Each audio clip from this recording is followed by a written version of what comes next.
used to build ships and submarines, so I understand the compatibility of different OEMs and the compatibility of those parts. And I was very lucky with my father. He always used to repair his own cars. And when I was around 12 years old, my brother, who is a fair bit older than I am, bought his first car, an old Land Rover. There's another aspect of UAE life that humbles you, that keeps you in touch and keeps you connected to people that are actually very grounded. The beauty about the desert is the contradiction, because you go there to disconnect, but at the same time you develop a deeper connection with the people that you are there with. It's a lot of entertainment, it's very safe, and at the same time it's very enlightening, and then you have those friendships, you forge those relationships with people.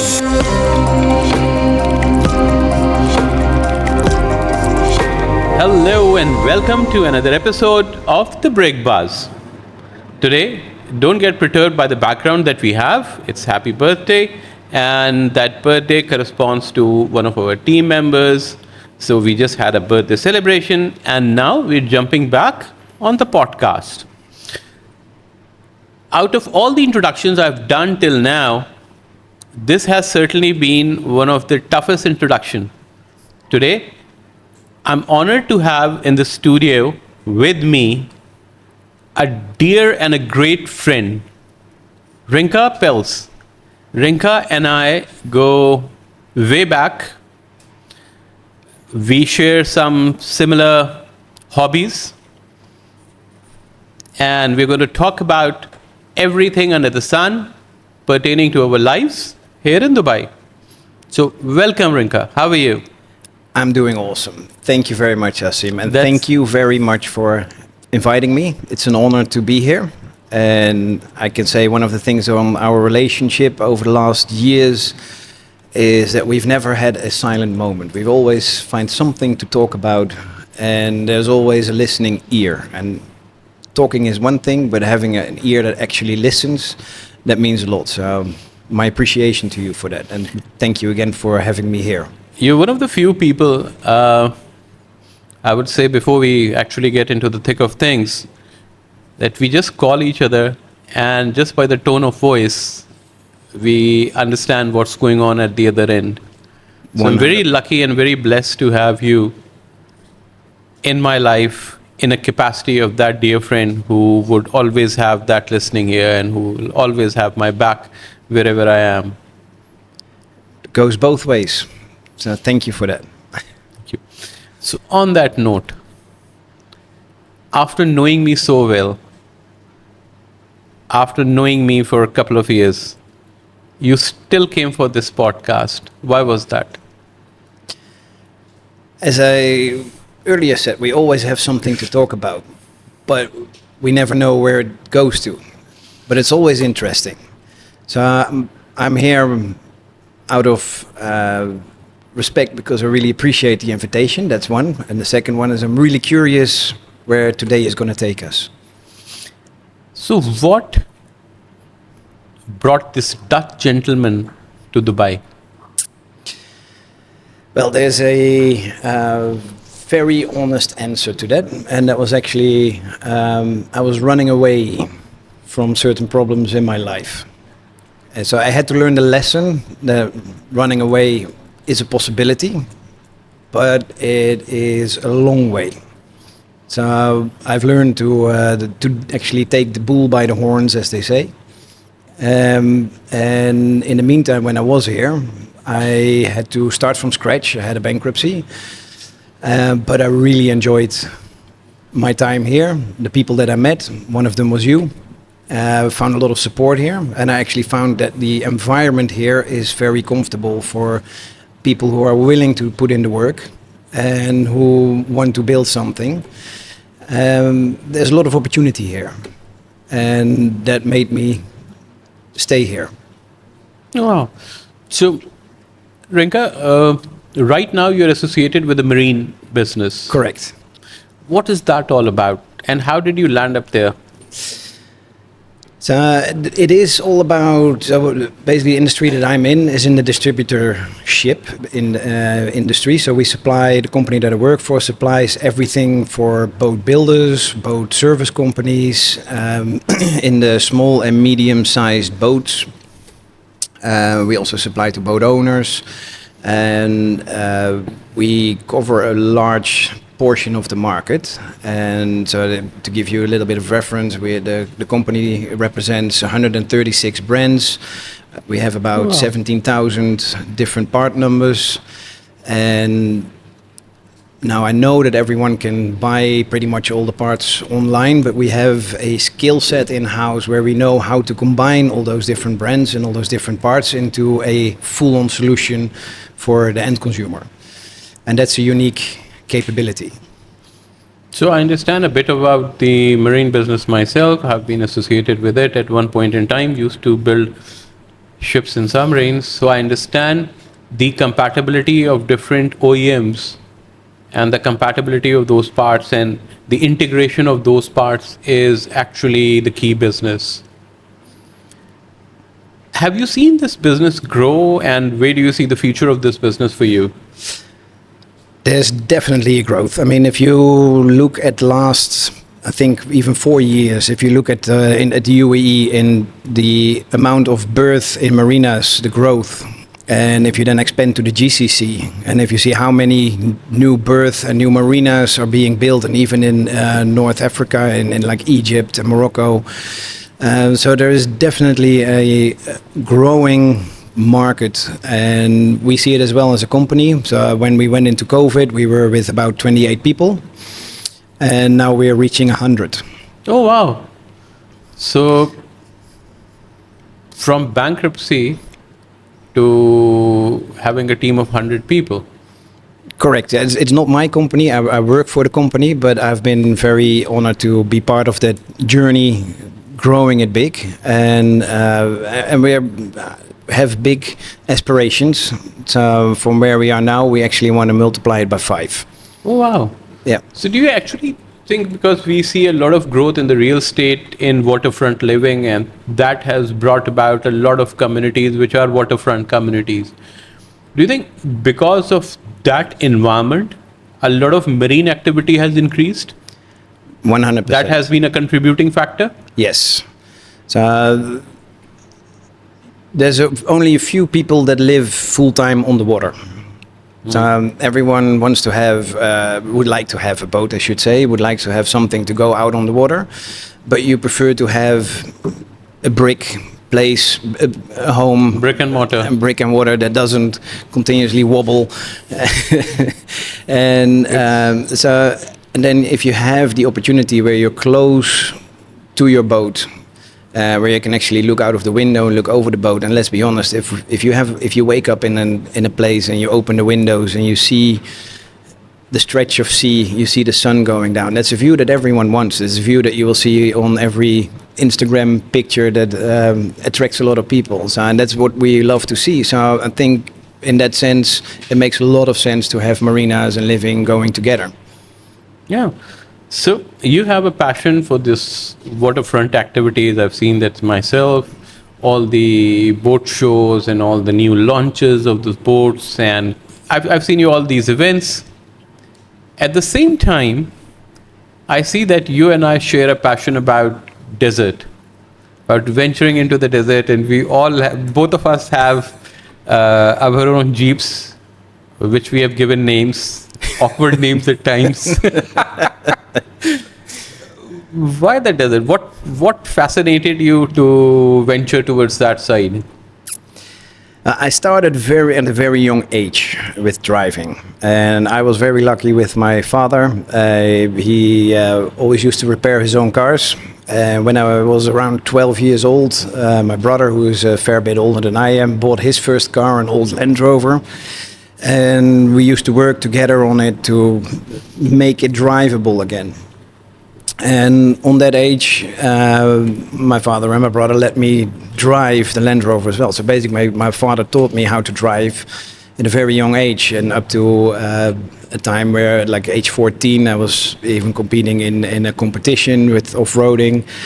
And I never lost that passion. So then in Europe, in the Netherlands, it was playing in the mud. Now, we don't have a lot of mud here, so replace that for the desert. But the desert, you actually introduced me to the desert. you took me out there for the first time, and I remember my first drive, and I thought with my background I can do this, and within the first 100 meter I got humbled, I got stuck. Hey, which car? I think you brought Nissan Pathfinder, Yes, correct. if my Yeah. memory serves me right, Yeah. a 4.0 Yeah. Pathfinder. Yes. So yeah, that was a steep I learning asked curve. you. I asked you to sit with me and drive. You said no. I'm going to drive my own thing. I'm not going to sit with you. I know how to drive. I said okay. So, and Join then, my convoy. and then I spent, I think, like a year driving with you. Yes. Almost every weekend. Every Yeah. weekend, we were hanging out in the desert. Yes. And I think one of the most fondest memories of the desert we shared a lot. Yes. So desert is a place in UAE. People think that it's a very materialistic life. You have buildings, you have this brick and mortar, you have tall buildings, you have Burj Khalifa, you have all these things. But there's another aspect of UAE life that humbles you, that keeps you in touch and keeps you connected to people that are actually very grounded. And I second that. So, and it's actually the combination. Well, the beauty about the desert is the contradiction, because you go there to disconnect, but at the same time you develop a deeper connection with the people that you are there with. Because what happens there is your phone doesn't matter anymore. If there is an urgency, it has to wait. So the urgency is not an urgency anymore. So it means you're in your mind, you create time and you create space to actually listen with people and to have a real interaction with people. While It's a one-on-one connection with people. Yes. You actually sit down and you actually connect with people. And I've seen people at times, when we used to take the breaks, people used to get down from the jeeps, from the cars. We used to sit in the sand. We used to just chit chat and connect with other human beings on a human level. Yes. No Instagram, no Facebook, no WhatsApp, no digital and social media. Sit down and have a real conversation with a person. And how many of us are doing that on a daily basis? I don't know, but for me, it has always been very therapeutic.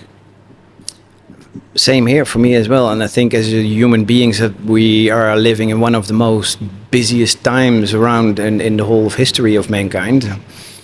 And we've kind of lost the ability to switch off. We've kind of lost the ability to listen to the voice within, listen to the people around us. We prefer to have a couple of seconds clip going over a screen that we cannot remember 30 minutes after that. And But you see the connections that we develop and the talk that we often have, that deep, soul enriching discussions that we have, they always remembered and we always value them. 100%. And I think there's one more aspect that a lot of people don't realize, especially in a place like Dubai, but that goes for any major city in the world. There's a lot of pretension. We wear a suit during the day, we drive a fancy car, we have an image that we want to keep up. And the beauty of when we go in the desert, especially with the group designation that we drive with, is that it doesn't matter who you are, it doesn't matter where you came from, it doesn't matter how much money or how little money you have, it all does not matter. We're all one and the same, we're a group, and it's a brotherhood. And I think it's very enlightening as well. It's a lot of entertainment, it's very safe, and at the same time it's very enlightening. And then you have those friendships, you forge those relationships with Yes. people that are irreplaceable in your life. That's what I've seen happening continuously over a period of time. And I second that, and that's a beauty. And we're missing you in the desert now. Where you have stopped coming. I'll be back soon. So I've got 2 cars on the lift. They're pretty badly broken. I like to ride hard, and that comes at a price. And I decided to give them a proper repair. But as my cars are a little bit older, it becomes more difficult to get the parts, especially after COVID. So then not everything is available anymore. So I'm taking my time, and inshallah, in a month, at least one should be ready. Good. On that note of riding hard, a lot of Dutch people I've seen, they're Dutch investors, and a lot of population with Dutch background are now coming to Dubai. Now, what could be the reason except that this is a tax-free environment, this is a tax-free city? Apart from that, what do you think appeals to the Dutch population about Dubai? Now, obviously, there's the appeal that everyone sees, which is like the picture of Dubai and what Dubai represents in a lot of people's minds. However, we all know after being here for a while that in Dubai you have to, and not only Dubai, in the whole of the UAE, and if you want to set foot here and you want to be successful, you have to put the work in. It's not going to come blowing to you in the hot air. And I always say to people who want to come here, like, be prepared that you have to work twice as hard as you're used to in Europe, because in Europe we have a pretty lazy, relaxed environment because there's a lot of rules and regulations for the employees, as the 4-day work week, and there's a lot of flexibility in the hours, and it's all regulated by laws. We don't have that here, of course. So here it's much more like you have to put the work in. The competition is there, which is healthy because it keeps us sharp. It keeps us Competition is developing. much more severe here. Yeah, You have a lot of nationalities that are coming here, and they have to compete in a healthy way, in a healthy manner. And that competition drives actually the economy. And I think Dubai has been the hub of innovation and technology and development in a lot of sectors. Yeah.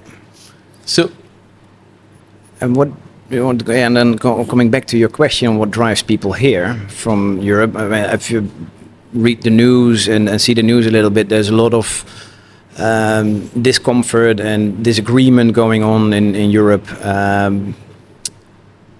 and people are a bit tired of the political system, which promises a lot but always does the opposite. And I don't think there's a difference between the Netherlands or Germany or France. It's pretty much everywhere the same. And the people who are fed up with it, they want to go somewhere else where it is a more relaxed environment, where you don't have to listen to the politicians all the time, and where you pretty much get the similar environment. Like the roads here are excellent condition. We have public transportation that is developing like there's no tomorrow.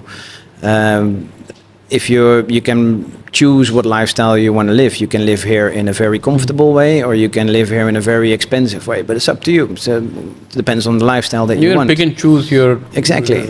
And so there's a lot of freedom. Plus, it is really easy to access the rest of the world from here. And there's a plane going to pretty much any country in the world from the Dubai airport. That also attracts. And so I see a lot of businesses as well that are looking for investment opportunities. So it's not only the people, but also a lot of businesses that cannot find the investment opportunity in Europe at the moment and are looking outside. And then you have the economic environment created in this region where it is fairly easy to bring your money in and make investments. And that also comes into the real estate, which is growing. And we need to have more people coming in. We need to have more houses, more real estate development in order to accommodate all those people. 93% of the population of Dubai is expats. Yes. Comprised of expats. So there's a lot of expat population coming here.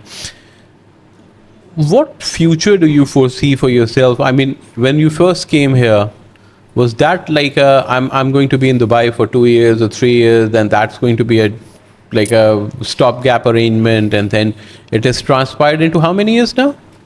9, almost 10 years, yeah. Wow, it's been a decade. Yes. You came in a very early age, huh? It's been 10 years. Yes. Yeah, so how did I see? At the moment that I came, I only had a What idea did you have about Dubai? That when you first decided, okay, I'm going to leave my home I'm going to leave my family, I'm going to leave my problems behind, and I'm going to go to Dubai, meet Asim, and find a new set of problems. Yes, exactly. So what were your initial thoughts? What was the concept in your mind? Like, okay, why Dubai? Why specifically Dubai? I understand the need to leave your home, Yeah. right? That need is there. But why Dubai?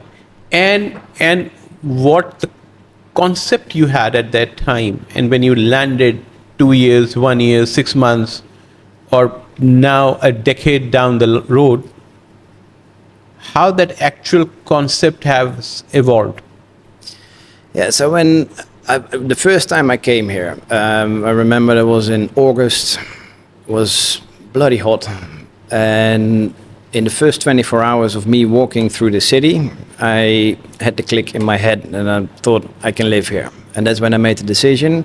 I'm going to make everything possible to move here. And there was an opportunity, and so I grabbed that opportunity with both hands. I flew back. I sold my company in the Netherlands and took the money, brought it here, and then I made some questionable choices, you could say, and I lost it all. And that was a very good learning curve. So my dreams that I had back then were shattered pretty quickly. But it also enabled me to develop new ones. And they've changed, because when I came here, my dream was like, I think with like a lot of people and a lot of young people that come, I want to be a millionaire. And it was, the focus was on the money, on the dollars, on the dirhams. But it never really is a fulfilling dream. So it was one of the wisest lessons that I've learned, one of the best periods I had in my life to go through that. Money is a byproduct. I always believe this fact that money in your life is always a byproduct. Yes. Of the pursuit of excellence in whatever you're doing. If the pursuit is there, then money will automatically follow trail. But if the pursuit is money, then it will elude you to a degree that you will not be able to just catch up to it. And if you pursue the money, it's always going to disappoint you. And if you pursue a dream and a passion or a talent or a combination, exactly as you say, the money will come. And it becomes irrelevant, because you jump out of bed in the morning, you're already happy with what you are going to be able to do. And you're already grateful that you actually have the hands, the feet, the eyes, the ears, and the capabilities to do what you want to do. Is that how you did it? Is that how I did it? So I'll give you an example. When I wake up in the morning, I'm just thankful to the Almighty that all my motor skills are in order, and whatever little brain capacity I have, 2 or 3 cells just talking to each other, and that is there. So I have another opportunity within that day. Yes. To do something. Yes. That opportunity has been given to me. Now it's up to me how I utilize it, and I'm answerable for that. Yeah. I'm answerable for the manner in which I utilize those skills. So was it the same for you, or how is it for you? And I would even go further. It's your responsibility to use your talents. And the reason why I'm saying that is, when I wake up in the morning, the first question that I ask myself, well, it's the first thing that I tell myself is, you're awesome. You're talking about me? And I'm talking about you, and I'm talking about me. And the question that I ask myself is, how can I serve today?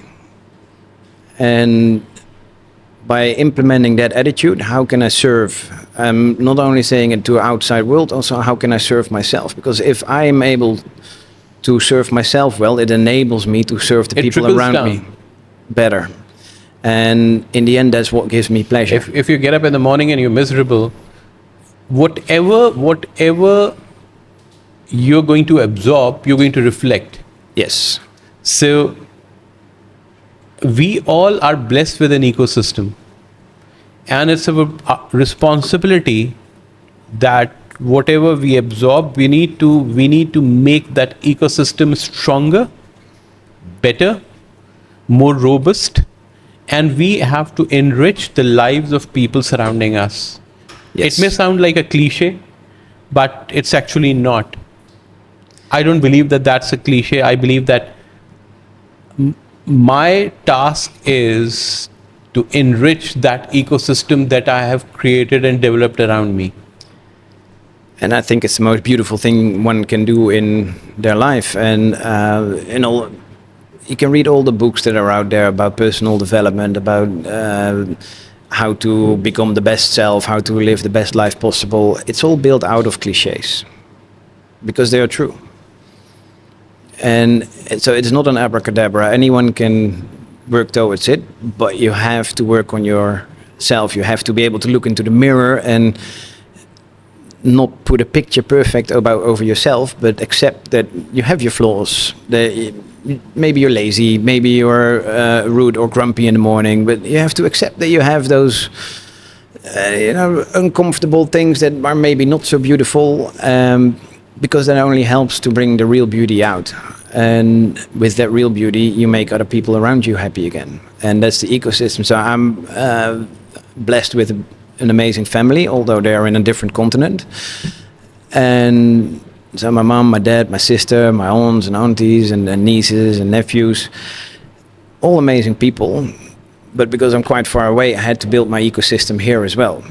And that ecosystem is built out of beautiful friendships like I would have with you.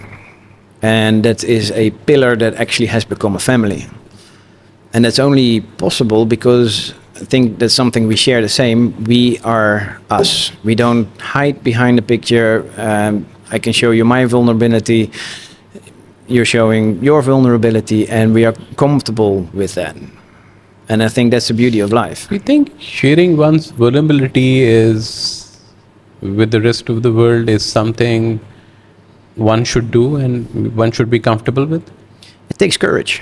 It takes courage to show vulnerability. And don't mistake vulnerability for weakness, because if you show weakness, you're most often putting yourself in as a victim. But if you show your vulnerability, you know that is your vulnerability, so you can still protect yourself for it. But it takes courage to acknowledge, like, hey, I have my flaws. Hey, I'm not perfect. Hey, I need your help. I can't do this alone. It takes courage to do that.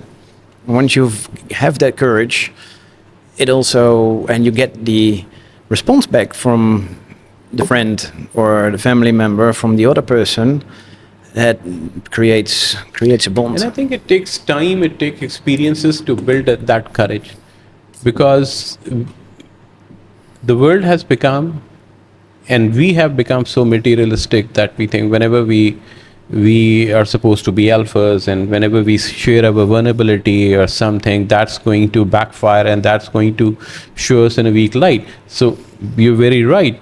Very few people have actually touched upon this point, that there's a difference between weakness and vulnerability. And once you understand the difference, so you and I share that we don't want to share our weakness with the world, but we want to share our vulnerability. Yes. Because that will make us more human, more approachable, and then more open to ideas and responses that are going to make us a better person. Yes. So moving on back to Dubai. Yep. What's happening in your life now, and what future plans do you have? Are you planning to stay here now? It's been more than a decade. What are your future plans like? In 10 years' time, this place has become a home, and it has... It is home to all of us. True. Why has Dubai... Why is Dubai a place where it becomes home to people? It's not a city anymore. People don't refer to it as a city. People don't refer to it as a place. People refer to it as a home. Why do you think that is? I think because... Why there's so much warmth in people when they talk about Dubai? Well, I think it's a very unique place in another thing, and that brings us to this question, and that is, I think this place is unique because we have over 160 different nationalities living here. 173. 173 nationalities, thank you. We've got pretty much all the religions in the world present. We have facilities for all those religions to practice their religion. And even better, they're standing most of the time pretty close to each other. It's one of the things a lot of people maybe don't know, but we have the churches here, we've got a synagogue here, and everyone is free to have their religion. Yet, we do not see on the street people from different cultures, different religions, looking down on each other. We don't see people living in hatred next to each other. So the rules that have been set by this country make it possible, and the rule is pretty much everyone is able to work here. If you have work, if you don't have work, then this might not You be the find best work. place. As well. No, if you're not hardworking, Yeah, and if you're not willing to give back to this society and this city, you have no place. I don't think Dubai is suitable for you. No. It's not a community and a society which is based on just social welfare. No. Don't take me wrong. Welfare is very much an embedded concept in the UAE culture and the Arab culture. But there are no free lunches. And there is no free lunch in any part of the world. It comes at a cost. Here, the cost is curbed on day one. It's a place where, I believe that people talk about, and I've said this before, people talk about the American dream. I think now more significant is the Dubai dream. There's a place where you can work hard. If you can work without looking at your watch, you can buy things without looking at the price tags. And there are so many things that people can actually engage in and buy and do this. It's all your dreams can actually materialize here, provided you're willing to put in that energy and that hard work. You're absolutely right. And then that is rewarded.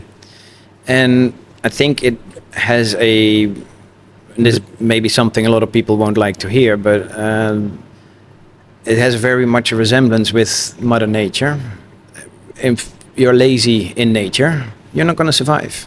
You have to fight for your right for survival. So Dubai is very close. Dubai is what a physical embodiment of the Mother Nature is. yeah.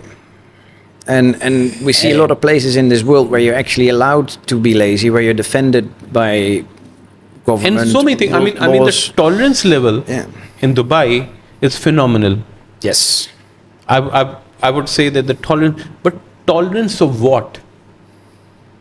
There's a difference here. There's a very, very important aspect that we have touched.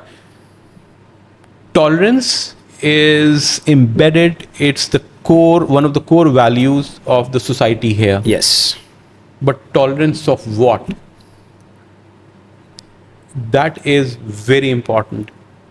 We see in Europe and other places, there's a lot of tolerance on things that we're not very comfortable with. And it makes the other people uncomfortable around you. In Dubai, the tolerance means that I have to have mutual respect for the other party. Is it other people, my surrounding, my environment, my office, my home, my community? All those things combined actually builds a better society.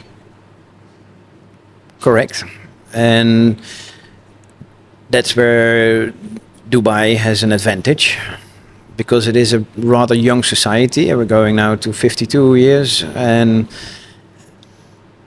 with all the expats coming in and building that society, because that was also the vision, and we're not building a culture, but we're building a society. That was the vision of the Sheikh, which is an excellent vision, which creates the flexibility of getting everyone together, which, exactly as you say, with the core value of tolerance, and teaching people what the tolerance is. And I think that's also one of the Arab in the local, how do you say, characteristics is where they show tolerance. I've recently made a trip. I haven't seen the UAE 52 years ago. I wasn't around yet.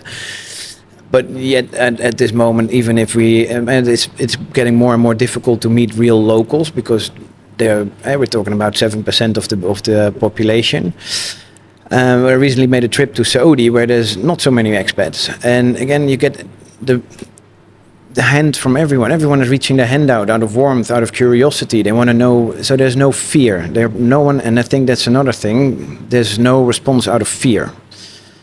So people are approaching as if they see someone who, from Needs skin help. color or any garniture that they are wearing that they've never seen before. They're not approaching out of fear. They're approaching out of curiosity. Who are you? What are you doing? And How to can I extend help? that warmth welcome Exactly. and extend that. And that's the warmth welcome that we all had here, which set a precedence for us to carry it forward.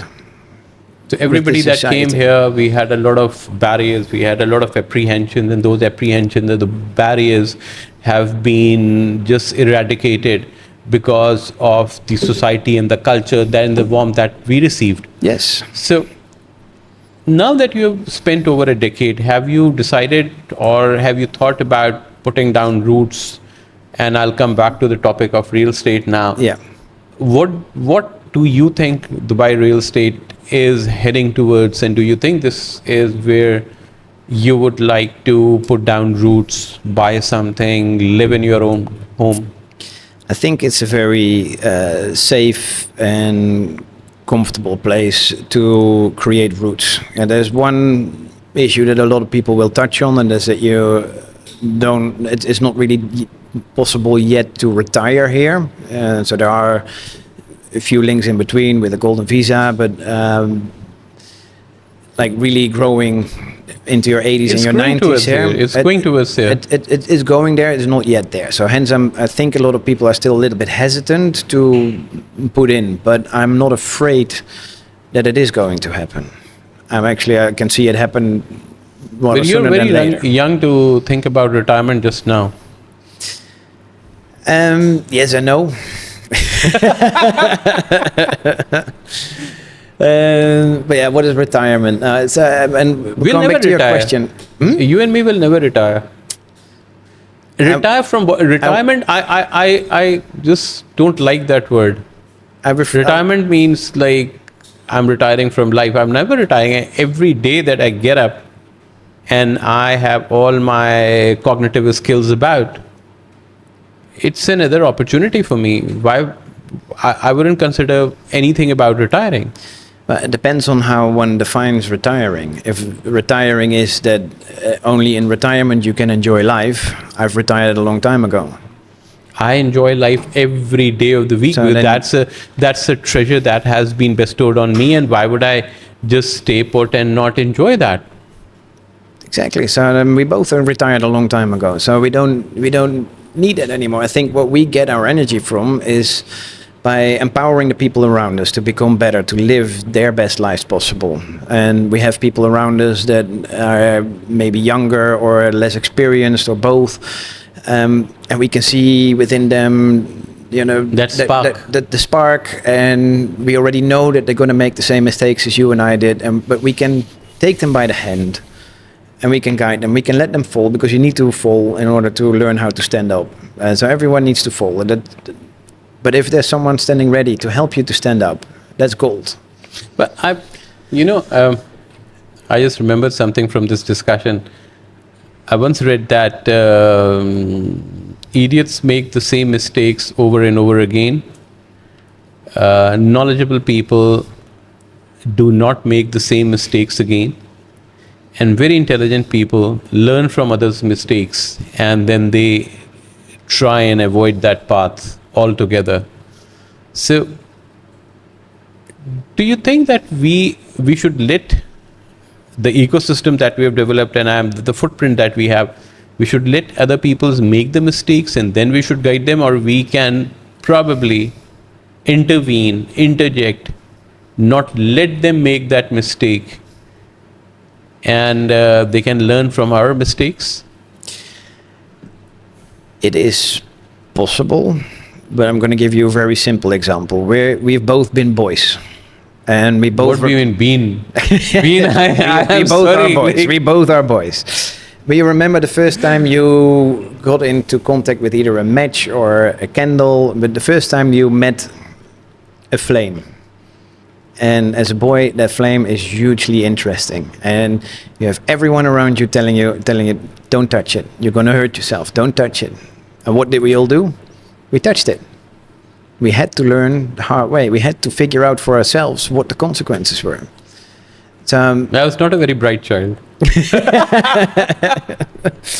but by exploring that, and of course, if you see someone heading towards a big mistake, because you got small mistake, big mistakes, and if you can prevent someone from disaster, let's put it that way, yes, intervene. But if someone is just going to get a scratch on his knee, in a figure of speech, let it happen, because that will teach them the valuable lesson. They need to understand that. But if you're there, once they've fallen down, if you're there to reach out a hand, like, hey, I'm going to help you to stand up, that's where you can actually help people progress. Because that's when you and I and anyone can ask the question, like, hey, what just happened? Hey, I remembered I remembered such a clever example of this. When we are out in the desert, I'm the sweep. Yes. So somebody, you get stuck, I'll say, okay, you try and self-recover. Try and come out of this on your own. Try whatever you think can work. I'm here as your safety number. And if everything else fails, I'll winch you out. Yes, and we need to apply that in our life as well. That I'm standing here. If you think you need to try this, please go ahead and do that. If all fails, I'm still here and I'm going to winch you out. Exactly, and you will yell stop through the radio if you see if the car is in a certain angle where there's a possibility that it's gonna roll. Then you will prevent it from happening. Exactly, we would not let it go beyond a certain point where the damage is irrecoverable. Exactly. So very, very pertinent examples. And that's why we all appreciate you as sweep. Thank you very much. I've always been a sweep to you. Thank you. Rinke, if coming back to the topic again of real estate, because that intrigues me. If money was not an object, yes, which area of Dubai would you choose to live and why? But you're very insightful on these things, and whenever we had these conversations, you have come up with some very, very quirky ideas. I'm not sure if this one is so quirky, because I really enjoy the Jumeirah area. So where you're down by the coast, you have Jumeirah Beach, the long stretch that you could walk. So it's got a little bit like a Miami vibe to it. There's some beautiful houses there. There's also some beautiful places where you can possibly build a dream house. So if money was not an object, it would probably be in that area. So that's the beach style villa living is something that you would consider, and a lot of people are doing that. Yeah. Because going for that early morning sunrise or sunset or walks and everything, it's something that is really intriguing to us. And it's also a little bit of a touch by nature, even though it's a man-made beach, but being able to go into the sea, and it's a beautiful feeling. It's refreshing. Once you're walking past the beach and you can see the sea, you have the idea of fresh air. So there's a lot of positives about it. It distresses the mind, let's put it that way. Yeah.